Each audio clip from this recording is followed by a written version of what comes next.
అందరికీ నమస్కారం అండి. నా పేరు జేబీఎం శ్రీనివాస్. నేను అడ్వకేట్ మరియు తెలుగు రాజ్యాధికార సమితి పొలిటికల్ పార్టీ వ్యవస్థాపక అధ్యక్షుడిగా ఉన్నాను.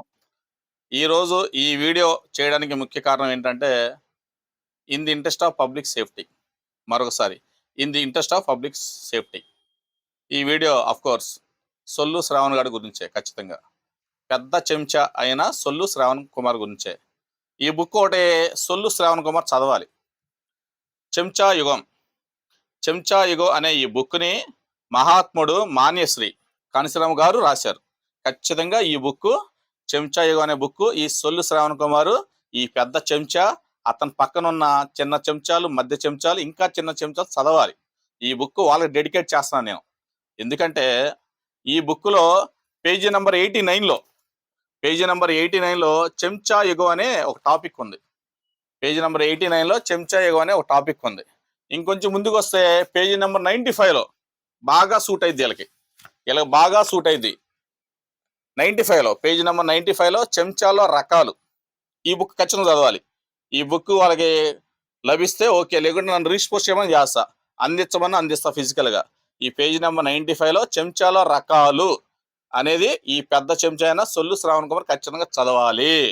నీకు చేతనైతే రథాన్ని ముందుకు తీసుకెళ్ళు, లేకుండా అక్కడ వదిలిపెట్టు. అంతేగాని రథాన్ని వెనకలాగమాకు. జాతిని యొక్క రథాన్ని వెనకలాగమాకు.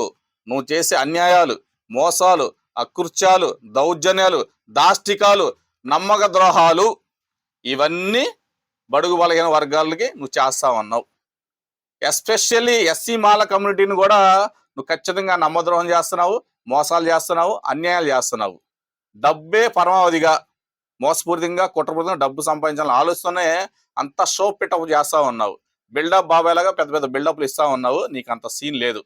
నేను తప్పుడా ఉన్నా. ఎందుకంటే ఈ సొల్లు శ్రావణ్ కుమార్ చేతిలో చాలా మంది మోసపోయిన బాధితులు చాలా మంది ఉన్నారు. వారందరూ నాకు కాంటాక్ట్లో ఉన్నారు. సార్, మాకు ఇలా మోసపోయాము, మాకు ఇలా నమ్మద్రోహం చేసిందని ఉన్నారు. ఎందుకంటే ఈ సొల్లు శ్రావణ్ కుమార్ ఆ బాధితులు చెప్పిన విధానం ప్రకారం 3 విషయాలు చెప్తున్నారు. ఈ సొల్లు శ్రావణ్ కుమార్ అనే వ్యక్తి ఎస్సీ కార్డును ఉపయోగించుకుంటున్నాడు, అడ్వకేట్ కార్డును ఉపయోగించుకుంటున్నాడు. మరి పొలిటికల్ పార్టీ ఆహో ఓహో అది ధీరుడని ఈ 3 పాయింట్లు ఉపయోగించుకొని ప్రతి దానిలో మమ్మల్ని మోసం చేస్తున్నాడు సార్, నమ్మద్రోహం చేస్తున్నాడు సార్, అన్యాయాలు చేస్తున్నాడు సార్, అక్రమాలు చేస్తున్నాడు సార్, దౌర్జన్యాలు చేస్తున్నాడు సార్, దాష్టికాలు చేస్తున్నాడు సార్ అని చెప్పి నా దృష్టికి రావడం జరిగింది. ఈ రోజు సొల్లు శ్రావణ్ కుమార్ యొక్క మరొక పాయింట్ విత్ డాక్యుమెంట్ ప్రూఫ్. ఆరోపణలు కాదు, అసత్య దూరమైన ఆరోపణలు కాదు, విత్ డాక్యుమెంట్ ప్రూఫ్ తో. ఇది చూస్తే సొల్లు శ్రావణ్ కుమార్ చూస్తే అతని మీద బార్ కౌన్సిల్లో, ఆంధ్రప్రదేశ్ బార్ కౌన్సిల్ అమరావతిలో కేసులు రిజిస్టర్ అయి ఉన్నాయి.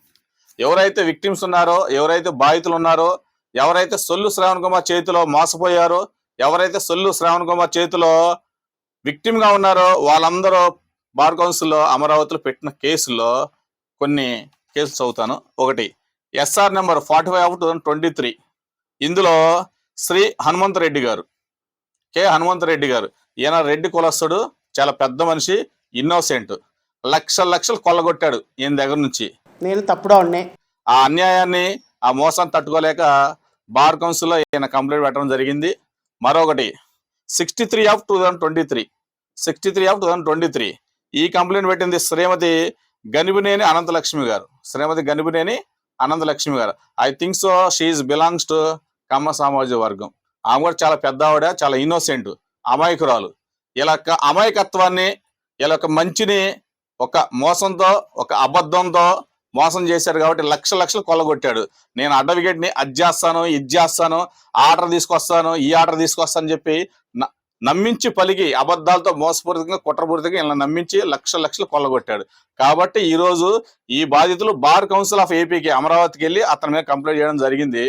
ఈ సందర్భంగా మరొక సబ్మిషన్ ఏంటంటే, ఫ్యాక్టే, ఇదంతా డాక్యుమెంట్ ప్రూఫే, నేనే క్రియేట్ చేసింది కాదు, డాక్యుమెంట్ ప్రూఫ్ ఇది. హనుమంతరెడ్డి గారు పెట్టిన కంప్లైంట్ మరియు అనంతలక్ష్మి గారు పెట్టిన కంప్లైంట్ డాక్యుమెంట్ ప్రూఫ్. ఇక్కడికి వస్తే మరొక విషయం, ఇందులో చూస్తే enrolment details, anybody can be seen these details in the official websites. ఎవరైనా చూడొచ్చు. అతను సొల్లు శ్రావణ్ కుమార్ యొక్క ఎన్రోల్మెంట్ డీటెయిల్స్ చూస్తే ఈ విధంగా ఉన్నాయి. అతని యొక్క ఎన్రోల్మెంట్ AP/755/2024.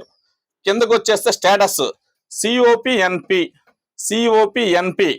యాక్చువల్గా నా ఎన్రోల్మెంట్ నెంబర్ కొడితే ప్రాక్టీస్ అడ్వకేట్ అని వస్తుంది, అంటే నేను ఫోర్స్ లో ఉన్నట్లు. ఇట్లాగా ఎవరైతే ప్రాక్టీస్ అడ్వకేట్లు ఉన్నారో వాళ్ళు ప్రాక్టీస్ అని వస్తుంది.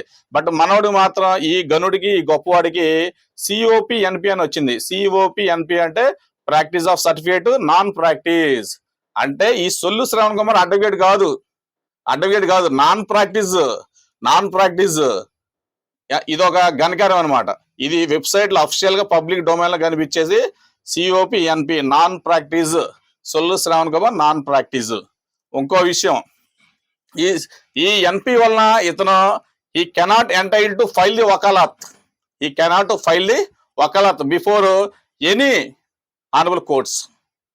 ఇతను కనుక వకాలత ఫైల్ చేసి రిట్ కానీ ఏదైనా పిటిషన్ వేస్తే ఆపోజిట్స్ కనుక అబ్జెక్షన్ చేస్తే డిస్మిస్ అయిపోతుంది, వ్యాలిడిటీ ఉండదు, లీగల్ శానిటీ ఉండదు ఆ పిటిషన్కి. ఇది ఒక సబ్మిషన్. నేను తప్పుడా ఉన్నాయి. ఇదంతా in the interest of public safety. అతని చేతిలో ఈ వీడియో ఎందుకు పదే చేస్తున్నా అంటే, నా బడుగు బలహీన వర్గాలకు సంబంధించిన మనుషులు, నా ఎస్సీలు, నా ఎస్టీలు, నా బీసీలు, నా మైనార్టీలు, అగ్రవర్ణంలో పేదలు కూడా ఇతని చేతిలో మెండుగా మోసపోయిన సందర్భాలు ఉన్నాయి. నాకు కూడా కాంటాక్ట్ అయ్యారు బాధితులందరూ, లిస్ట్ కూడా నా దగ్గర ఉంది. ఈ పబ్లిక్ అతని చేతిలో మోసపోకూడదు, ఆర్థిక నష్టం జరగకూడదు, వాళ్ళకి అన్యాయం జరగకూడదు అని చెప్పి ఒక ప్రికాషన్తో సమాజం పట్ల ఒక బాధిత పౌరుడిగా సమాజ హితం కోరుకునేవాడిగా ఈ వీడియో చేయడం జరుగుతూ ఉంది. సో జాడా శ్రవణ్ కుమార్ ఎలియాస్ సొల్లు శ్రవణ్ కుమార్ అనేది ఈ cannot entitle to file the any vakalat before the any honourable courts as per this record. COPNP non practice advocate is not a practice advocate. ఎవరైనా ఆపోజిట్ పర్సన్స్ కానీ విక్టిమ్స్ కానీ కనుక దీన్ని అబ్జెక్షన్ రేజ్ చేస్తే అతనికి ఏ పిటిషన్ అయితే file చేస్తే ఆ పిటిషన్ యొక్క లీగల్ స్టాండర్డ్ తగ్గిపోతుంది. మరొకటి హైలైట్ విషయం ఏంటంటే, మీకు ఫస్ట్ చూపించిన దానిలో ఇద్దరు కంప్లైంట్స్ పేరు చెప్పాను. హనుమంత్ రెడ్డి గారు belongs to Reddy community, Ananthalakshmi గారు బిలాంగ్స్ టు కమ్మ సామాజిక వర్గం. పాప వాళ్ళిద్దరు innocents, they are both innocents. వాళ్ళని మోసం చేశాడు. వాళ్ళ న్యాయం కోసం బార్ కౌన్సిల్ ఆఫ్ ఆంధ్రప్రదేశ్ అమరావతికి వెళ్ళారు. ఇంకో విషయం ఏంటంటే, ఈ పిటిషన్ 2023లో ఫైల్ చేశారు వీళ్ళు. బార్ కౌన్సిల్లో ఎనీ పిటిషన్ ఎగనెస్ట్ అడ్వకేట్ కనుక వస్తే కనుక bar council of any state వాళ్ళు ఒక 1 year వరకే దాన్ని ట్రయల్ చేయడానికి అవకాశం ఉంటుంది. 1 year కనుక ఎక్సీడ్ అయితే కనుక దాన్ని they have to forward respected complaint to the bar council of India, New Delhi. ఇప్పుడు అసలు పాయింట్కి వస్తే, మన సొల్లు శ్రవణ్ కుమార్ యొక్క advocate licence to be cancel అవుతుంది. ఇతని యొక్క ఒక పిటిషన్ బార్ కౌన్సిల్ ఆఫ్ ఇండియాకి ఫార్వర్డ్ చేశారు. బార్ కౌన్సిల్ ఆఫ్ ఆంధ్రప్రదేశ్ వారు ఒక petition bar council of India న్యూఢిల్లీకి ఫార్వర్డ్ చేశారు. ఎందుకు? To be cancel is advocate licence. అతి త్వరలో ఈ సొల్లు శ్రవణ్ కుమార్ యొక్క అడ్వకేట్ లైసెన్స్ క్యాన్సిల్ అయిపోతుంది. ఈ సొల్లు శ్రవణ్ కుమార్ యొక్క అడ్వకేట్ లైసెన్స్ క్యాన్సిల్ అయిపోతే వాడు కట్టుకున్న టైతో, అతను వేసుకున్న కోడ్తో విజయవాడలో ఉన్న బందర్ రోడ్లో, విజయవాడలో ఉన్న ఏలూరు రోడ్లో, ఇంకా బిజినెస్ బాగా నడిచే బీసన్ రోడ్లో బై 1 get 1 కింద టైలు కోట్లు అమ్ముకోవాలి. అడ్వకేట్ లైసెన్స్ క్యాన్సిల్ అయితే టైలు కోట్లు బై 1 get 1 ఆఫర్ కింద అమ్ముకోవాలి మనవాడు. ఇక ఆ బిజినెస్ చేసుకోవాలి బీసన్ రోడ్లో.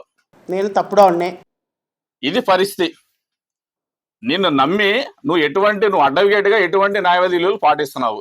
నిన్ను నమ్మి తెలియని వాళ్ళు, అమాయకులు, ఇన్నోసెంట్స్ నిన్ను నమ్మి ఒక కేసు ఇస్తే నీ స్టేటస్ ఏమో నాన్ ప్రాక్టీస్ ఉంటుంది, మళ్ళీ నీ మీద కంప్లైంట్స్ ఉంటాయి. ఆ కంప్లైంట్ ఢిల్లీ దాకా పోతుంది నీ లైసెన్స్ క్యాన్సిల్ అవ్వడానికి.